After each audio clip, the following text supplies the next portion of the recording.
হ্যাঁ ফ্রেন্ডস, আমি Achanta YouTube channel to side কিছু না আমাদের কোনো রেসিপি শেয়ার করবো। সেটা হচ্ছে তিলের খাজা বা তিলের পাটালি বানিয়ে দেখাবো। সেটা আমার থেকে কি উপমার লাগে আসলে দেখাই। তার আগে একটা কথা বলে দিই, আমার চ্যানেল রেসিপি ছাড়া আছে। আপনাদের যদি ভালো লেগে থাকে অবশ্যই লাইক কমেন্ট ও শেয়ার করবেন, বেশি বেশি করে শেয়ার করবেন।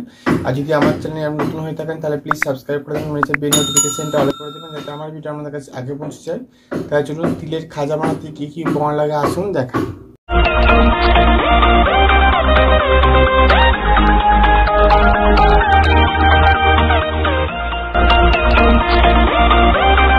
চলুন তাই তিলের খাজা বা তিলের পাটালি বানাতে কি কি উপকরণ লাগে আসুন দেখাই।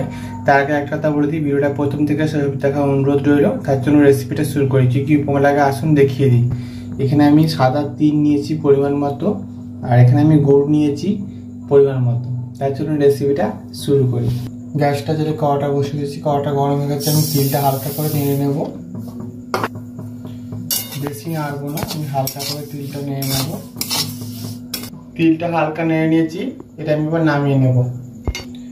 আমি গ্যাসটা তাহলে কড়াটা বসিয়ে দিয়েছি, এর মধ্যে গুড়টা দিয়ে দেবো। গুড়টা দিয়ে দিচ্ছি, এটা আমি ঠিক ভাগ করে নেব। ভালো করে ফুটিয়ে ঠিক ভাগ করে নিয়েছি। এবার আমি তিলটা ভেজে রেখেছিলাম সেটা দিয়ে দেবো, ভালো করে নেড়ে নেব।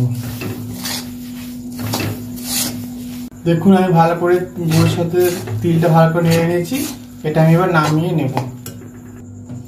আমি এটার মধ্যে ঢালবো, সেই জন্য তেল নিয়ে নিয়েছি। একটু তেলটা ব্রাশ করে নেবো ভালো করে, পুরো মাখিয়ে। এবার আমি এর মধ্যে তিলে যেটা করলাম ঢেলে দেব। দেখুন ঢেলে নিয়েছি। এটা আমি এবার ঠান্ডা করে তারপরে আমাদেরকে পিস কেটে দেখাবো। দেখুন আমার ঠান্ডা হয়ে গেছে, কি সুন্দর বসে গেছে। এটা আমি এবার কেটে নেব। দেখুন আমার তিলের খাজা বা তিলের পাটালি রেসিপি রেডি হয়ে গেছে। এই রেসিপিটা আমাদের ভালো লেগে থাকে অবশ্যই লাইক কমেন্ট ও শেয়ার করবেন, বেশি বেশি করে শেয়ার করবেন। আর প্লিজ সাবস্ক্রাইব করে দেন, আমাদের পাশে থাকবেন। চলুন তা দেখাচ্ছে নেক্সট ভিডিওতে। এরকম নতুন নতুন ভিডিও পাওয়ার জন্য আমার চ্যানেলটাকে অবশ্যই সাবস্ক্রাইব করে দেন, আমাদের পাশে থাকবেন। চলুন তা দেখাচ্ছে নেক্সট ভিডিওতে।